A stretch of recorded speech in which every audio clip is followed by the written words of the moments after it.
আজকের রেসিপি হলো বিস্কুট। তো ডিম একটা নিয়ে নিছি, চিনি নিছি 2 চামচ, 1.5 চামচের মতো। তারপর চিনি আর ডিমরে ভালো করে মিশিয়ে নিছি যাতে চিনি দলা দলা না থাকে। তারপর 1 চামচ তেল দিয়ে দিছি, পরিমাণ মতো দিলেই হয় আর কি।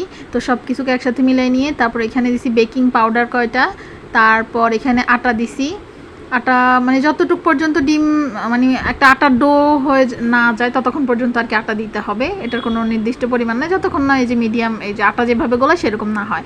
তারপর হয়ে গেলে এরকম মাখায় মানে সুন্দর করে নিয়ে তারপর এরকম গোল গোল করে নিয়ে চাকু দিয়ে বা ছুরি দিয়ে এভাবে কাটিয়ে নিলে মানে ডিজাইন করে নিলে বিস্কুট হয়ে গেলো। এবার তেলের মধ্যে ভাজি নিতে হবে। এগুলো অনেক তেল খায়, তো আমি যেহেতু তেল কম খাওয়ার চেষ্টা করি তাই তেল কম দিতে যাই, পুড়ে ফেলছি। কোনো সমস্যা নাই, পোড়াগুলোই খাইয়ে ফেলছি আবার। বাট অনেক মজা হয়েছে, আসলেই মজা হয়েছে, অনেক একদম বিস্কুটের মতো হয়েছে, অনেক মজা হয়েছে। তো পুড়ে গেছে অনেকগুলাই, আবার ভালোও হয়েছে। তো সব কিছু মিলে যাই হোক খাইছি ভালো।